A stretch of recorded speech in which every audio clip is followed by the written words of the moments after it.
Good evening mga boss. This is Kim of KMJL Surplus Trading. And tonight mga boss, yung bagong unit na i-feature natin is DA17V Tiptronic 4x4 captain seat or yung tinatawag nating semi-wagon. Sa mga bago pa lang po sa ating YouTube channel, please like, subscribe, and click the notification bell para lagi po tayong updated sa ating mga panibagong video. And tapusin nyo po yung video mga boss para malaman po ninyo yung kabuuang details and price ng ating unit. So yung unit natin na i-feature tonight is napaka-special po and napaka-unique kasi nga po off-road setup po siya and fully loaded po ng mga accessories. So mamaya po mga boss, isa-isahin natin yung kanilang mga pina-additional na accessories, kung ano po yung ginawa nating mga upgrades. Yan, so DA17V automatic 4x4 Tiptronic RO6A engine, non-turbo po siya. Captain seat o yung tinatawag nating semi-wagon. Ayan, so napaka-loaded po ng unit na to mga boss, off-road setup. And ayun, yung kulay niya is battleship gray. So kaparehas po sila ng color ng mga Raptor. Medyo ano lang to medyo darker lang to sa Raptor. And sa video naman is medyo lighter po siya. Pero sa personal po, darker po siya kung ikukumpara natin sa original na Raptor. Ayan, so mix po yung ating pintura. Kami po mismo yung nagtimpla para po ma-achieve yung request na color ng ating owner or buyer ng ating unit. So this unit po mga boss is made to order. Lahat po ng designs, colors, accessories, lahat po is requested ng ating buyer na nagpa-made to order. So ang buyer nito is taga Zamboanga City and sila po yung kukuha ng unit from dito sa Turil, Davao City. Sila mismo yung babiyahe papuntang Zamboanga. So meron din po silang pina-add na, kasi mga boss, yung original bumper nito is plain lang po siya, wala siyang fog lamp. So depende kasi, minsan meron din tayong original na DA17V na ordinary or semi-wagon na may kasama po siyang original na fog lamp kasama niyan. Ayan, so ito po siya, wala siyang fog lamp. So ginawa natin, since nagpa-add sila ng fog lamp and gusto pa kasi nilang merong frame yung kanilang fog lamp. So meron din po tayong pinagawa na frame ng ating fog lamp, which is gawa pa rin po siya sa fiber. Ayan, so fiber, ito po yung fiber niya, minasilya lang natin after ng molde, and then minat black natin para meron po silang contrast ng ating steel bumper and ng ating fender flare. So ito po yung kanyang pinili na fog lamp. Yung fog lamp natin is LED and meron din po siyang umiilaw din po itong sa labas niya. So makakapili po tayo ng color ng ilaw dito. And ayun. And meron din po silang pina-add na tawag niyan, roof carrier. So yung roof carrier natin mga boss is kasama na po yung ating roof bar. Ayan, roof bar and carriers, isang set po yan sila. And of course, hindi talaga mawawala yung ating tint. So magic tint po yung ating harap, which is windshield. So siya po yung pinakakailangan ng maliwanag na vision ng ating driver. And then dito naman is light. Medyo light lang tong dito since yung vision niya is dito sa ating side mirror. And then dito super black, and medium black. Ayan, medium black po yung ating likod kasi yung vision niya naman is sa ating center mirror. So ito po yung design ng kanilang steel bumper sa likod. Yan. So since semi-wagon po yung ating unit, automatically captain seat, and syempre po yung ating center mirror is electronic na rin po siya. So auto tilt and auto fold po siya. And all power din po siya from front and rear window, automatic po siya. So kahit na non-turbo po yung ating DA17 ngayon, is basta captain seat po or semi-wagon na unit, kahit non-turbo is power window po yung harap niya. Yun po, power window din po yung likod niya. So yan po yung pinagkaiba nila sa semi-wagon ng mga DA64. Kasi nga, yung DA64 na semi-wagon. Pag non-turbo kasi, front lang yung kanyang power window. Sa likod is manual. So dito naman sa DA17, kahit non-turbo po tayo, power window pa rin po yung likod niya. So ayun, pag non-turbo naman, madalas talaga Tiptronic. And pag turbo naman is straight matic. And aside from that mga boss, syempre kasama tong ating tawag yan, rain visor. Ayan, originally Suzuki na rain visor. Ayan. So kapag ka semi-wagon naman mga boss, mapaturbo or non-turbo, yung ating door pads naman or door siding is fabric po yung kanyang dito. So pagka ano naman, power window na ordinary lang or yung straight seat, plastic lang po yung dito niya, walang fabric. So si semi-wagon and DA17W lang po yung ating merong fabric na door pads. Yan po yung pinagkaiba talaga nila. So ayun, apat yung kanyang power window, harap, likod, left and right. And then ito yung switch ng ating side mirror. Ayan. Interior tayo mga boss. Una-una, since captain seat naman po siya or semi-wagon. Sorry mga boss ha kung nalilito kayo. Pagka sinabi kasi natin captain seat, automatically semi-wagon po talaga yan. So ayun, pag semi-wagon tayo mga boss, meron po talaga siyang compartment sa taas. So malaking tulong po yan dahil pwede natin lagyan ng mga gamit dyan sa taas. Ayan. So ayun, captain seat po siya. Meron po siyang armrest. Ayan. Meron siyang headrest, and meron siyang armrest. Ay sorry, wala palang armrest yung ating DA17 na captain seat. So merong armrest po sila 64V na semi-wagon and 64W. So si 17 wala po siyang armrest sa harap, sa likod lang po siya. So ito po yung design and colors na pinili nila sir. Ito po yung design nila, medyo ano bang tawag niyan? Hindi masyadong pinipili kasi nga gusto nila yung mga VIP. So ito is napaka-unique talaga. Meron din po siyang di ko alam yung tawag dito na design eh. Ayan, so nakakatulong din po siya, nagbibigay siya ng dagdag comfy sa umuupo dito. So ayun, diamond design and then light and dark gray yung kanyang kulay. Ayan, so meron din po siyang kasamang pillow. Ayan, para sa neck pillow yung tawag dito. So para mas malinis talaga tingnan yung ating interior, nagpa-add sila ng tawag yan, matting. So although meron naman itong mga original matting, iba pa rin talaga pag brand new mattings yung nilagay natin kasi nga malinis sila tingnan. So yung isang set ng ating matting mga boss, from harap, gitna, and likod, kasama po yan. And syempre, mawala na lahat mga boss, wag lang tong ating water temperature gauge. So analog type po yung ating water temperature gauge mga boss. So last time gumamit tayo nung water temperature gauge na digital, pero napansin namin hindi sila medyo accurate talaga, lalo nung nag long drive kami papuntang Manila. Kaya ginawa namin, pinalitan namin ng analog. So this one is for us, napaka-accurate talaga. Never kaming binigyan ng problema nito. Never tong nagloko yung mga ganitong klaseng water temperature gauge.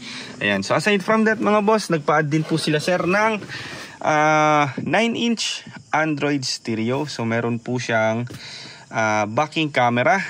Ayan. So wala po silang pina-add na dashcam. Only the tawag niyan, touchscreen stereo with backing camera and etong ating water temperature gauge. So yung kanyang takbo mga boss is 234,690. Ayan. So kami mga boss, totoo lang, hindi kami nagmamatter talaga sa ating mileage. Siguro pwede pang magmatter yung mileage kung yung binibili natin na unit is yung mga as is converted. So meaning po ng as is converted, wala po siyang registration, and kung ano po yung unit mismo na dumating dito sa Pinas galing sa Japan, kung ano po yung kondisyon niya galing sa Japan, yun na po yun. Yung gagawin lang is i-convert. So from complete knockdown, i-convert, yun po yung tinatawag dito sa amin na as is converted. So wala pong PMS na mangyayari. Kaya sinasabi ko sa inyo, hindi po kami nagmamatter sa mga mababang mileage. So meron naman tayong ginagawang test drive. heavy PMS and other na pwede pa pong ikabuti ng ating unit. So never mind about the odometer mga boss or mileage. So converted po itong unit natin mga boss using secondary gearbox. So yung gearbox po natin is isa sa loob and isa sa harap. So meron pong ibang nagko-convert mga boss na yung conversion nila is labas lahat ng gearbox. So para naman sa amin, mas preferred talaga namin yung harap. Isang nasa loob and isang nasa labas. So yun po yung pinaka-perfect para sa amin. So depende na rin po yun sa paggawa, depende sa gumagawa, lahat naman maayos, depende talaga yan sa diskarte. Sa amin naman yun talaga yung pinaka best para sa amin. So syempre mga boss, hindi talaga mawawala itong ating shifter. Converted po yung lahat ng ating DA17 units dito from straight matic, mapatiptronic or manual mga boss. Converted po talaga to. So from right to left yun ginagawa natin. Kaparehas lang din po ng mga manibela natin. So ayun, mas comfy kasi pag converted yung ating shifter. Kumpara natin kung andito yung shifter, medyo malayo talaga. Ayan. So this one converted na po siya. So wala naman mga bakat, hindi naman po halatang converted. So at least para pa rin commercial yung ating unit mga boss. So si DA17 naman po mga boss, meron din po silang lagayan ng cup holder dito and meron din pong cup holder dito. I don't know kung cup holder ba talaga to kasi hindi naman siya bilog. So another lagayan naman to, pwede naman talagang cup yung ilagay natin. Hindi lang medyo yung mataas kasi hindi siya malalim. So left and right po yung ating cup holder. Ayan. Tapos nagpa-add din po sila sir ng dalawang electric fan. So yung electric fan natin mga boss, pag sinabi po nating isang pirasong electric fan, dalawang heads po yan, 2 heads. So kumbaga 1:2. Ayan. So since dalawa po yung pina-add nila sir na electric fan, so 4 heads po siya.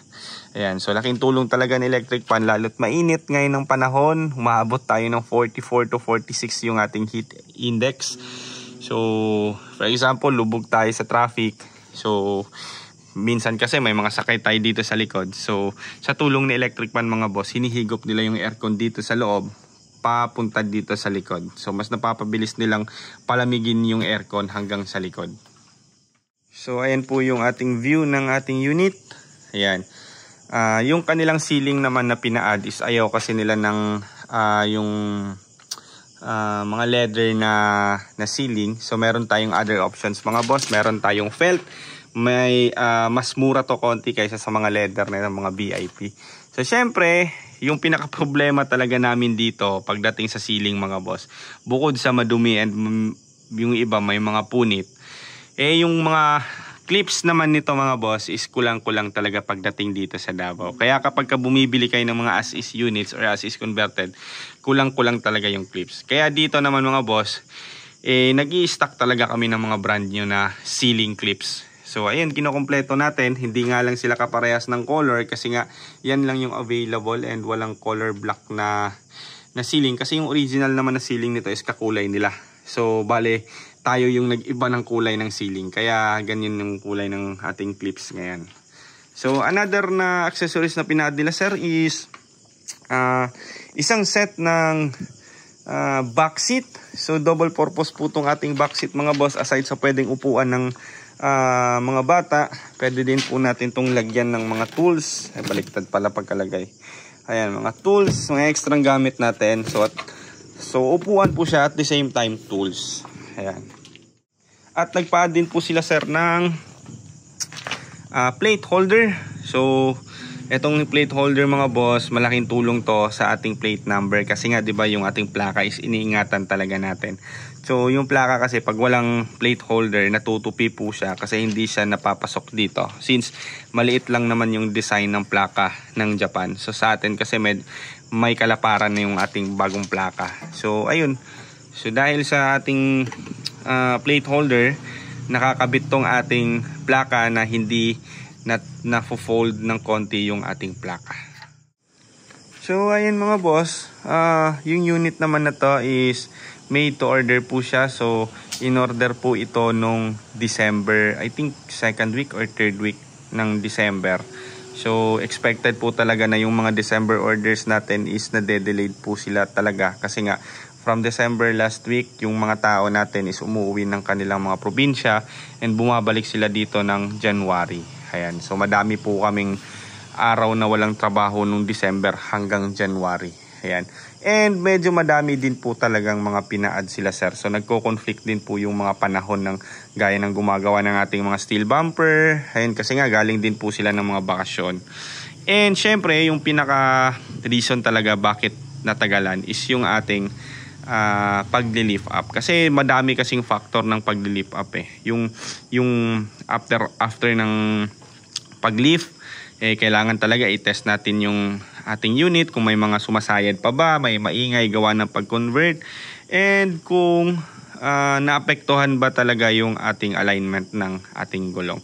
So mga ilang beses din po tayong nag-final alignment para po makuha yung pinaka-align ng ating gulong. So ayun, dahil nga doon, medyo na-extend tayo ng ilang weeks. So ngayon is April, ngayon po natin marirelease. So umabot po siya ng 4 months. So I think naman kung mag-order kayo ng ganito ngayon, hindi naman siya aabot mismo ng 4 na buwan or mahigit. Kasi nga, gaya ng sabi ko, tumiming na in-order tong unit na to December, and madami tayong araw na walang trabaho din. So ayun. And syempre, meron pa ding mga ginagawang mga road test, nagte-test drive tayo. So minsan after test drive naman, meron tayong nakita mga konting problema, kaya bumabalik na naman tayo dito sa shop.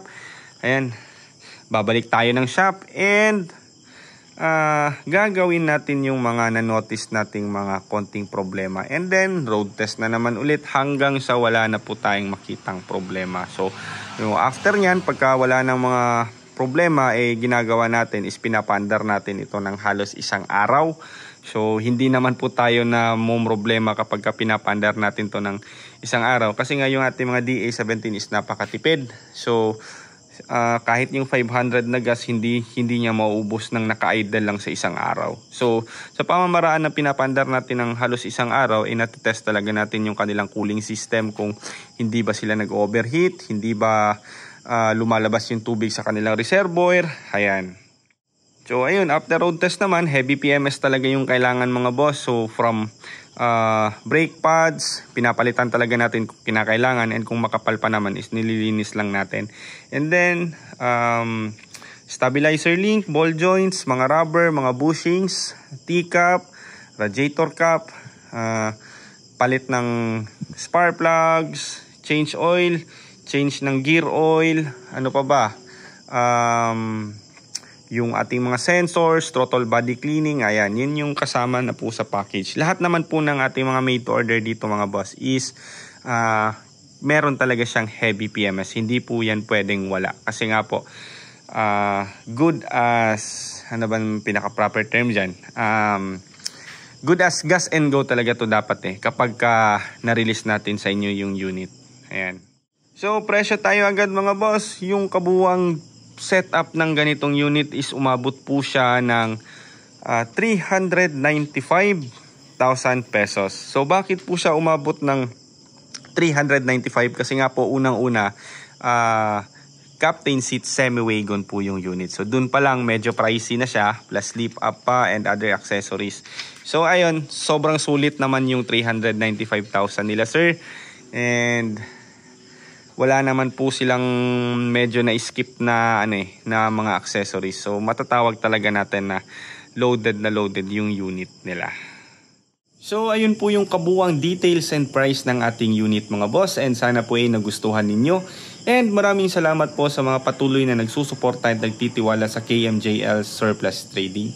And ayun nga mga boss, sa mga gusto pong magpa-quotate and may mga katanungan ng units, message lang po kayo sa ating official Facebook page na KMJL Surplus Trading, and pwede din po kayong mag-message sa aking personal Facebook account, yung nakikita nyo sa screen. Kim Luis Busalya para po mas mabilis po kayong ma-replyan kasi nga po sa ating page is napakadaming inquiries and minsan hindi po talaga namin nare-replyan sa isang buong araw. And also pwede kayong mag-direct message sa aking partner na si Kitty Cat G. Isa din po siya sa humahawak ng ating Facebook page. And maraming salamat po mga boss and see you sa ating next vlog.